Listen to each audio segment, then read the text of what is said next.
Hey guys, we're back with Mahoutsukai no Yoru, also called Mahoyo, also known as Witch on the Holy Night. It's been about 2 months, but I told you I'd be back. Chapter 7 got translated by John about a week ago. Maybe like 5 days, same difference.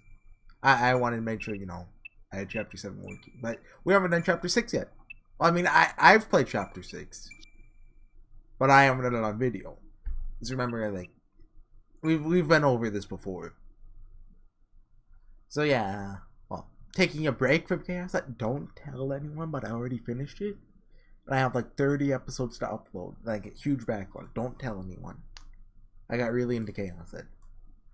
In a deep, deep sleep. Like a dog. This is the chapter name. Oh man, I missed this song! Everything was dyed a fiery Matter Red Town? That's a song in Fixed Day Night. Unbearable idle thoughts. Incessant egotism.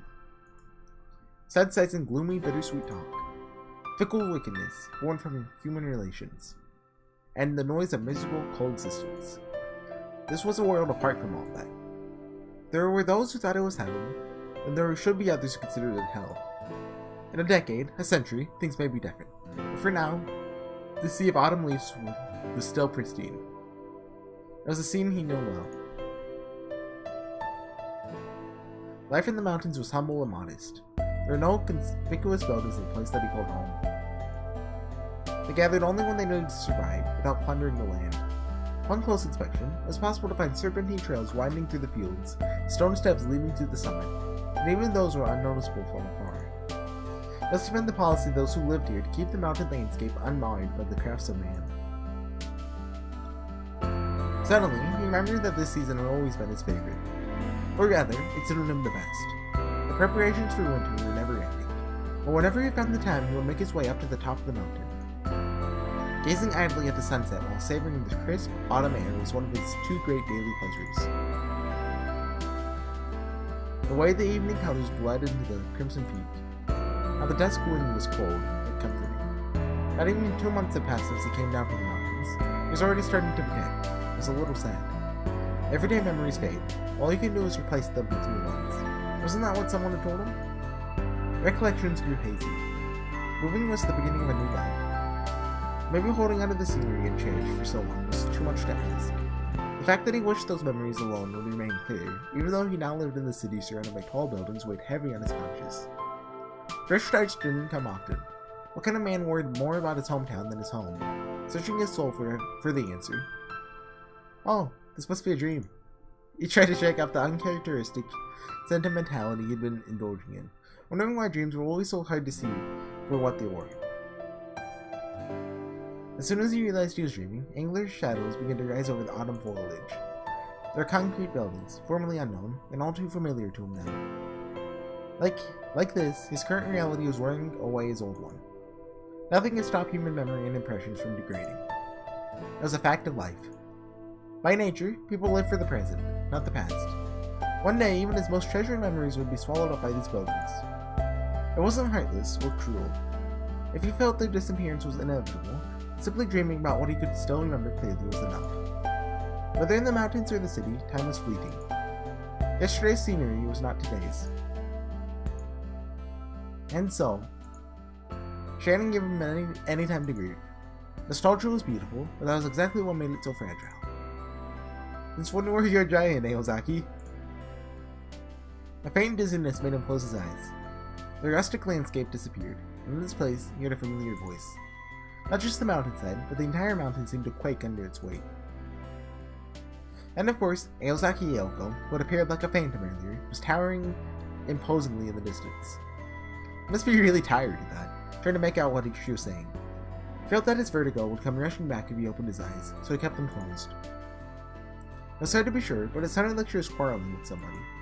Her tone was aggressive, not angry. Maybe she was picking a fight with the mountain across the way? He certainly wouldn't have put it past her. After all, she already blew away the moon. He couldn't quite grasp the content of their conversation. Still, something told him that his human rights were being violated. Even if it was just a dream, it was deeply unsettling. We'll get used to it, Soujuurou. After several minutes, the high-impact argument ended with Aoko's victory. And then, the Gale-like voice vanished. He opened his eyes, silently praying things had gone back to normal.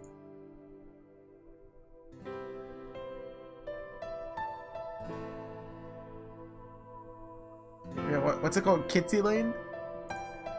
He gasped silently. The scene before him was completely different from the nostalgic memories he'd been indulging in before. You gotta give me credit for remembering that after 2 months. Well, almost. Well, yeah, it's probably been 2 months if you count, the time it takes to upload. Unless I remembered it wrong. It was undoubtedly that amusement park. For him, this memory was more vivid than any other. He wistfully recalled the Hall of Mirrors that Ayoko had destroyed. The park was a perfect replica of reality. Right now, he was the only one here. Since he didn't have to worry about anybody chasing him, he sat down on the wreckage of Kitsy Chain and looked up at the moon that should have been shot down. The winter moon was white like glass. Beneath it, a girl had tried to murder him. If her magus was a witch, then she certainly fit the bill. It's fine if you kill me. But enough to make him say something hopelessly absurd without thinking. But that had nothing to do with witches or sorcery. A voice echoed in the gaps of his heart. If Sharon had spoken those words, he wouldn't have answered in time.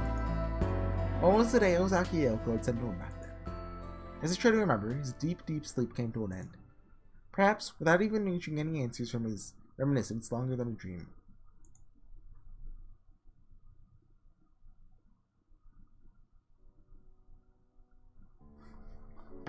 And then, waking up in a strange room, Soujuurou inhaled sharply. It wasn't because the plush mattress felt entirely different from the cheap futon in his apartment, or because everything from the carpet to the wallpaper looked expensive. Oh yeah, it's Moonlight Sonata. I've explained that joke, I'm pretty sure. Multiple times, probably. Bewildered, he swallowed his breath. The source of his surprise was this. When his eyes snapped open, the girl in black was sitting next to him. The silence was deafening. He gazed at the girl from the bed. For some reason, his body was begging him to sit up, but he resisted the urge, thinking that staring her straight in the face would be rude. From what he could see, she seemed to be sitting in a chair. Her black clothes were simple and unadorned, and yet, despite their monochrome palette, the impression they gave was not one of plainness, but indescribable grace. An ornament sewn specially for her, from the finest fibers. It was enough to inspire such poetic sentiments. She sat there, not moving a muscle. Without realizing it, his breathing had stopped. It was out of sheer astonishment. Beautiful. For the first time in his life, he used that simple, baseless phrase to describe another human being. I'm probably gonna say this wrong. Narcissus flower? It's probably not pronounced like that, right? But blooming unsullied. Where the ideal female form seen in a dream. There's that one meme. What is it? Like, this is the peak female form. You may not like it, but this... I don't know. I don't know memes. Her beauty is something to be appreciated, admired. It's different from Ozaki Ayoko's brilliant radiance, so full of life. Because when people have life, they grow old and die. There's no way this girl would be allowed such a fortunate end. A fable that would leave this world exactly as it entered it. An alien existence that never even had a chance at being human. The more beautiful something was, the crueler its fate. For Soujuurou, who grew up deep in the mountains, that wasn't something he needed to be taught. He knew it from experience. Looks like she's asleep. He turned his head as if he were being drawn in. Stealing a glance at her sleeping face was rude. He knew that, but he couldn't fight his instincts. And... Huh? This time, his heart literally skipped a beat. The girl wasn't asleep at all. She had merely been watching over him blankly. Oh, I just remembered that Mahoutsukai doesn't have voice acting. That's kind of nice not having to do the other characters' voices in Chaos Head. Feels like a deer in the headlights, unable to either look away or come up with something clever to say to play it off. From her delicate features, she looked a little younger than him. On the other hand, the serene air she gave off made her seem a little older.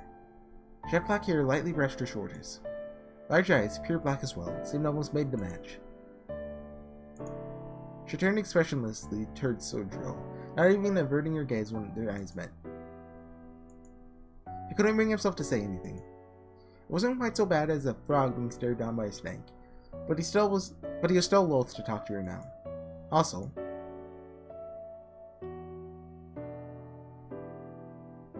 No matter how easygoing he might have been, he was painfully aware that this girl was a human bomb just like Ayoko.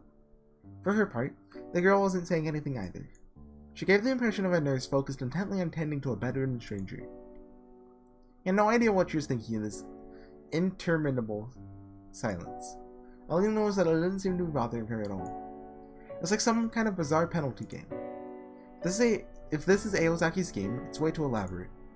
Even so, he didn't take his eyes off the girl. It wasn't like he was afraid she would take out a hidden dagger and plunge it into his chest the instant he turned away. Certainly, thinking about what happened in the amusement park here in this heavy silence made him uneasy, but more than that, he was enraptured by her. Her slender body and lily-white skin, the chill of her stony eyes, and the warmth of lingering girlishness. When those two things mixed, the result was almost magical. After staring at her for so much, Soujuurou couldn't shake the feeling that they had met already, a little before the incident at the amusement park. He couldn't quite put his finger on where, it was when he was in the cat suit, right? But he was sure he'd seen her. It's a little late for this, but his voice pierced through the stillness of the room. The intrusion made him feel a little uncomfortable, but he had to say something. It wasn't like they could gaze at each other forever. After all, what if he was the only one who thought of it as a gazing, while the girl thought he was glaring? Where are we, and who are you? She narrowed her eyes, ever so slightly. No, it didn't seem like she was offended. No answer. Just as he was thinking he shouldn't have said anything, she suddenly raised her arm. This is yours, isn't it? A cold and melodic voice. Did I say that right? Melodic? Wrapped around her fingers was a piece of white cloth. There's no need to tell him what it was. It wasn't so out of it that he would forget his own belongings. Is the other thing that goes around his neck? To hide whatever? Soujuurou watched wordlessly as she dropped it next to him. And he picked it up and wrapped it around his neck. Yeah, what's he hiding on his neck? Does Ayoko know about that? He ignored her rather ill-mannered question, preoccupied with something completely unrelated. She just called Ayoko by her given name. Which meant the one Ayoko had been picking a fight with wasn't a faraway mountain, but her. Can't say. He answered as sincerely as he could, without making any presumptions. Something that should be known, something that needn't be. Something that should be told, and something that mustn't be. Which one was the that she spoke of? He honestly didn't know. However, but maybe that's for the best. He shot her an easy smile. Maybe it moved her, because the heavy atmosphere hanging over them faded noticeably. Maybe she had been even more nervous than he was. Assuming the mindset of the girl that ruled this place was being projected onto the room. The tension was gone. Soujuurou put his arm on the bed to push himself up. It wouldn't do to stay on his back now that they were talking like this. But when he tried to move, he was shocked by his body's unwillingness to cooperate. It took everything he had just to prop up his upper body. Huh? Show him my clothes. His head cocked quizzically as he turned down the blanket. Sorry, it's such a nice bed, but I don't match it at all just like this. More like, I don't deserve it. She stared at him, evidently surprised to hear him complaining about something like wishing he'd been wearing pajamas that went with the bed. Seemed like he managed to exceed her expectations. What? I don't do anything. Pounding about at the unwarranted curiosity, he turned to face her. You're still lying down, but it was a somewhat less objectionable position. Anyway, about my question. First things first, he needed answers as if they were going to get anywhere. Though to be honest, the more he thought about what had happened at the amusement park, the more sure he was he wouldn't like them. Perhaps responding to his determination, she coolly started to move the hand she'd had behind her back the whole time, when they ended up once again staring at each other in silence. Clatter, clatter, clatter. Judging from the racket outside, somebody was coming, fast. Who could it be? It could be literally anyone. It's for who? Well, I went without saying. Alice, you promised! Just like that, Ayoko barged through the door with a thunderous roar. She made her entrance in her school uniform, long hair fluttering behind her. Yet her ragged, gasping breaths and sullen, narrowed eyes, she could almost be mistaken for a demon. Alice? The girl Ayoko called Alice slightly furrowed her brow. Might have been a sigh. You sure got here in a hurry. Her voice was calm and collected, the exact opposite of Ayoko's. Needless to say, it was suspicious. It's because I know you. These past 2 years have shown me all too well how simple-minded you get at times like this. You may act all prim and proper, but that goes out the window the second things stop going your way. How now, he'll give me a bad name. She lightly brushed off Ayoko's criticism. Her attitude made it perfectly clear she was no longer paying Soujuurou any attention. Oh? Just how many times have you screwed me over before now? How many times have you fed me the same crap excuse after the fact? I know I said I'd leave it to you, but after giving it some thought, I went ahead and handled it myself. I'm sick of it. I don't care if you're impatient. Doesn't it at least make sense to trust your partner with the cleanup? Alright, there's no meaning to us fighting together otherwise. Sorry. I hardly think the person who wanted to decide what we'd be doing from here on out, all on our own, is in any position to lecture me about that. Either way, it's settled. We won. Besides, who was it that said you should let us go if we survived?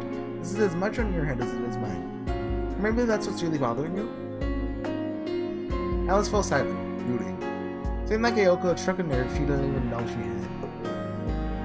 Anyway, didn't we agree to put off dealing with him until he was awake and able to decide what he wants to do himself?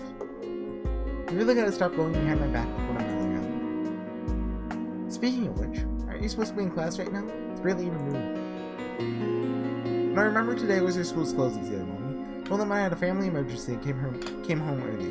Even though it's almost time for finals. Really, what am I doing? She wasn't fishing for approval, just talking to herself. Oops. Ayoko and Alice stared each other down. No, to be more accurate, their glare. The tension in the room felt like it could turn into a fight at any moment.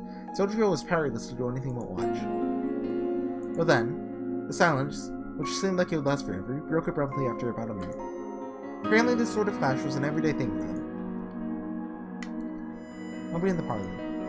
You get him up to speed. Alice stood up from her chair and walked towards the door. As she did, Soujuurou cocked his head. Because no matter how much she tried to downplay it, a fruit knife. The thing she was holding could only be called a weapon. Alice? I didn't even ask, but what's that in your hand? Ayoko asked as she passed by. A dagger. What else? Alice replied with a stony look on her face and briskly left the room. So was she about to stab him? Because it said she was moving her arm behind her back. So I mean, well, Soujuurou's self-preservation instinct kicked into overdrive. Let's not think too deeply about that one.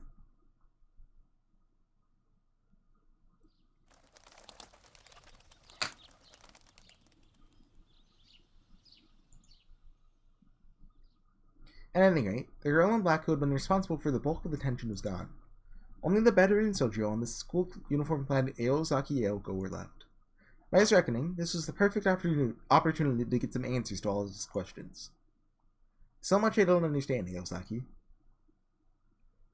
I bet. I'll go over everything in order, so just pipe down for a bit, okay? The facial paralysis is gone, and you're breathing again. Looks like you're through the worst of it. She sat down with a satisfied nod. How do you feel? Sort of heavy, I guess? He answered weakly, shoulders drooping. He tried squeezing his left hand open and shut once or twice, but his fingers were sluggish and stiff. It was obvious he was still in bad shape. Meanwhile, Ayoko was blinking her eyes in wonder. Or maybe it was admiration? As far as Soujuurou was concerned, she just decided to get a read on his Alice. Well, stands to reason. I've been lying there for 2 days after all. Anybody would get stiff from that. Still, I'm surprised you've recovered enough to talk. You're a lot tougher than you look. Huh? 2 days? That's how long it took for me and Alice to dispel the gander curse and dump these home. Don't worry though. I've cleared everything with the school, so you're fine on that front. Ah, Soujuurou nodded when he heard the word curse. As if to say, alright, that. Hey, what's with the 1,000-year stare? It's nothing, I'd just forgotten about that stuff. So I really was asleep for 2 days? Man, getting cursed sure is scary. You really don't have any sense of tension at all, do you? It's almost hard to believe that just a little while ago you were lying there like a wax statue, one wrong move away from spending the rest of your life as a vegetable. Wait, back up. Pretty sure you said something terrible just now. I did, but trust me, you don't want to hear it. Sometimes ignorance is bliss. Anyway, details aside, be sure to thank Alice later. Never would have been able to lift those curses without her. Sometimes bliss is overrated. Oh, but when you say Alice, you mean that girl from before. Same girl who tried to kill us at the amusement park. That's the one, Yoko replied. She was sitting there the whole time. Is this her room? We took another look around. A Western-style room, together with the bed he had been sleeping in, were unfamiliar to him. Yeah, this is just a guest room. We haven't used it in forever, so it's pretty much caked in dust, see? More importantly, what did you and Alice talk about? Well, I wouldn't exactly call it a conversation. He brought his hand to his mouth and thought about the words they'd exchanged. Like he said, calling it a conversation would be generous. Nevertheless, looking back on it now, he felt like they had talked for hours. The faintest hint of a smile spread across his face. It was pleasant, though. If only you'd come a little later. For sure you might have been stabbed. Her sullenly narrowed eyes said it all. She knew he wasn't treating her like a nuisance on purpose, but still hurt having someone say that to her, straight to her face. What was worse, though, was that she was starting to get used to it. And maybe that's why. Made it out by the skin of your teeth, same as ever. He tilted his head, clearly not following her train of thought. What I mean is, you acted exactly how Alice likes. That's why you're still alive. Huh? He had no idea what she was trying to say, so he decided to change the subject. By the way, where are we? I asked that girl and she wouldn't tell me, but I thought you might. We're in Misaki's very own haunted house, or more accurately, the Kanoji Mansion. It's that girl's, Kanoji Alice's home, where I'm living at the moment. Why are you here after everything was over? But I guess you don't remember. Something about the way she said brought from here made him a little uneasy. Kanoji, huh? So I've heard that name before. Yeah. Older guys in the shopping district mentioned it a lot. It's supposed to be really rich or something? Whatever you do, better not bring that up around Alice. At least, not if you want to stay here and to be the peaceful. Your stay here to be a peaceful one. Huh? His head tilted in confusion for what seemed like the 1000th time that day. Couldn't shake the feeling that she just said something worrying again. Miyazaki, what did you just say? Shizuki, you should know that I have no patience for liars. Well, don't make me repeat myself. Dimwits. That's another one to keep in mind if you want to stay out of the trouble while you're here. With the brightness of smiles, Ayoko truthfully made a distressing proclamation. Of course, it came as a total shock to Soujuurou. Everyone just imagining things, but it almost sounds like you're planning on having me live here. He looked at her, disgust clearly written on his face. It was the best resistance he could muster. However, Ayoko cut him down with a ruthless stare. Do you even understand the position you're in?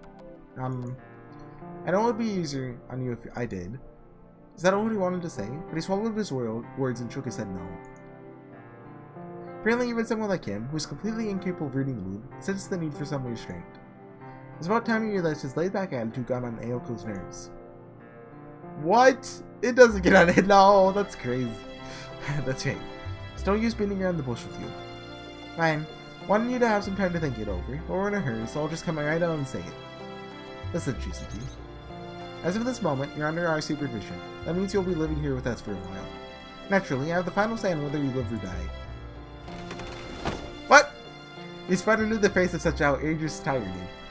Is it tyranny? I think it's tyranny, actually. Did she think that saying it with a smile made it any better?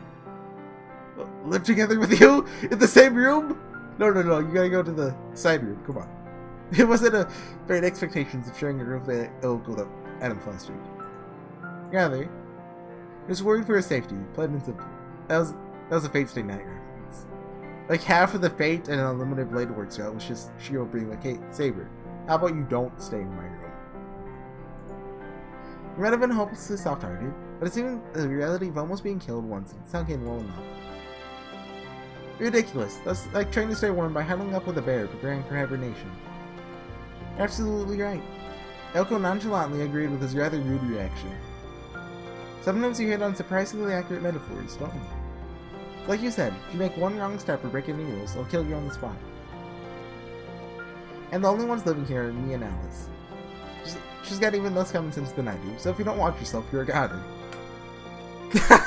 She's 100% serious. The very fact that she didn't hold anything back was proof of her sincerity. No. Of course, there's no way that the victim, Soujuurou, could accept that. Just wait a minute, would you? I don't understand at all. You say you're gonna keep me under supervision, but why is that? No matter how I look at it, I didn't do anything wrong. There's nothing to be gained from watching me. You're misunderstanding everything. That's all magi like you? Arrogant and selfish, in other words. The harmless boy's gaze was practically dripping with accusation. For Yoko, it was a particularly potent headache inducer. The problem was, he didn't even find it the slightest bit strange she was a magus. There's such a thing as being too honest. That's exactly why. We have to watch you to make sure you don't accidentally say something like that and blow our cover, you blockhead. Oh. Yoko flew out of her chair. She had been doing her best to grin and bear with it for a while now, but her well of patience had finally run dry. Seeing that, Soujuurou clapped his hands together. Alright, the reason you tried to kill me was to keep people from finding out you're a magus, wasn't it? Whoops! In that case, I get it. The supervision is to protect your secret. My life is just an afterthought. That's one way to put it, yeah? Wouldn't be quite so blunt, though. But isn't it kind of hopeless? I've got school, you know, and work too. Can't stay cooped up in this house all day. Her admiration for Soujurou's objectivity was short-lived, replaced by dumbfounded silence. You didn't understand his position at all. The fact that he still thought he had that sort of freedom at this point in the conversation was nothing short of astounding. Deep breaths, Yoko. In a way, this actually makes things easier. Somehow, she managed to pull herself back from the brink. It's not like she actually had any intention of making him a prisoner anyway. Locking him away and stripping him of his freedom went against her promise. If she was going to go that far, it'd be more efficient to just kill him. To her, letting him live meant at least paying the bare minimum of respect of life he had been leading up until now. Oh wait, don't tell me I can't leave this room. A light bulb went up over his head, and he blurted out what was on his mind. Apparently, his thoughts had finally started to darken. Yoko couldn't help but feel slightly gratified, seeing him sweat a little. Relax, keeping you locked up would be more trouble than it's worth. Thanks to Alice's abilities, we were able to make certain allowances when it comes to your freedoms, so you don't need to worry about that. Soujurou's face clouded. That just makes me worry more. Well, we'll live in this house and submit to our supervision, but only until we find a more permanent solution. It's a lot more admissible, than killing the witness by any means necessary, don't you think? At any rate, this is what I promised you, so I don't want to hear any complaints. The feud I've got on with Alice is a big enough headache as is. She sighed as she spoke, glaring at Soujuurou. But don't get the wrong idea. Your standing here is the lowest of the low, even lower than a dog's. Like a dog, that's the chapter name. Since that night, your life belongs to me, which means you do too. Get the picture? Hearing her say that so proudly, Soujuurou surreptitiously turned his eyes to the heavens. that just ups disappointed look. No offense to Yoko, but he didn't get it at all. Part of him wanted to object to being called simpler than a dog, on account of it being disrespectful to humans and dogs alike. Since the power gap between them was like the one between a rabbit and a wild boy, kept his mouth shut. Huh. Unlike his cheap apartment, the ceiling here is adorned with lavish patterns. Setting aside his own treatment, he had to admit the building was a definite step up. So maybe this wouldn't be all that bad. Not unless of trying to convince himself. And for now, I decided to spare your life. Back then, Jake certainly said that. I understand, even if I don't really want to accept it. Yeah, it's definitely that sort of promise. There are lots of things I want to say, but I have to recognize that. But, are you serious about me living with you two? Even if you don't care about the details, the girl before you didn't seem very happy, and even I... Stop talking there. Because Aoko's eyes were brimming with bloodthirst. Oh, are you dissatisfied? Her mouth, pulled back into a non-natural smile, was a vision of despair. Come to think of it, hadn't you warned her not to make her repeat herself just a little while ago? Furthermore, as a practical matter, no matter how unreal it felt, his life was in her hands. Making her angry is a bad idea. His thoughts were detached, like you're somebody else's problem. Not at all.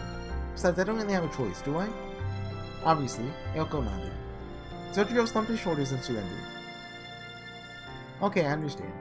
There's just one thing I want to ask, though. Isn't this a violation of my human rights? Idiot. That kind of an abstract concept never existed in the first place. I shouldn't waste my time. We don't need human rights. It's a pretty stupid question, wasn't it? He reflected. He'd known the answer before he even opened his mouth. I had a feeling that's how it was, since before I woke up. His muttering invited another dubious look from Ryoko, but she quickly shook it off. If she questioned every little thing this guy said, they'd be here until sundown. You could feel that in her bones. Glad you understand. Now, it's finally time for the main event. There's a lot to cover, so we'll go to the party. Can you stand on your own? Yeah, I've been moving my hands since earlier to get my blood flowing. If you're just walking, I think I can manage. Good, there's no problem then. With that, she turned her back to him and started walking. It was a valiant figure you'd seen countless times. Instantly, the memories came rushing back, like a bolt out of the blue. That's right, that's the sort of person Aozaki is. Before he knew it, he was smiling. He was still so lost he didn't know his left from his right, but that alone was enough to calm him down. The Yoko here right now was different from the one in the Hall of Mirrors. She wasn't the worried girl from back then. Her brisk movements and unfaltering gaze were somehow nostalgic. This was her natural state, same as the first time we met her, moody, but nevertheless brimming with self-confidence. Hey, hurry up, will you? Alice is waiting for us. She'd already left the room and was standing in the chilly-looking hallway. You've obviously never been better than me before, Aozaki. Somehow managed to push himself up, grumbling all the while. When he tried to stand and walk, his body, which had been so heavy while he was lying down, answered him with stiffness and pain. His bones prickled and ached with every step he took. Despite that, put on a brave face and made his way towards Ayoko. Though normally he had accepted hardships and strife unconsciously, this time he was deliberately ignoring them. In short, it was a false bravado. It was unusual for him to unnaturally suppress his own feelings like this. Wow, you really are tough, huh? Thanks, but you know, I have a tender heart. That's all? I'll be sure to handle you with kid gloves then. Naturally, there wasn't a trace of kindness in her voice. She left behind the crestfallen Soujuurou and began walking briskly down the hall. Oh. She stopped and looked back, as if something had suddenly occurred to her. As if she was announcing something trivial she'd forgotten. Well then, let's get going. Follow me, Soujuurou. She said so naturally, gallantly turned around. Unbeknownst to her, his field of vision had expanded just now. She was a magician, and those words themselves were magic, though she alone would never know it. After blinking a few times as if he'd seen something dazzling, he nodded, followed after her. Okay, I'll call it there. See you guys next time with Mahoutsukai no Yoru. Bye!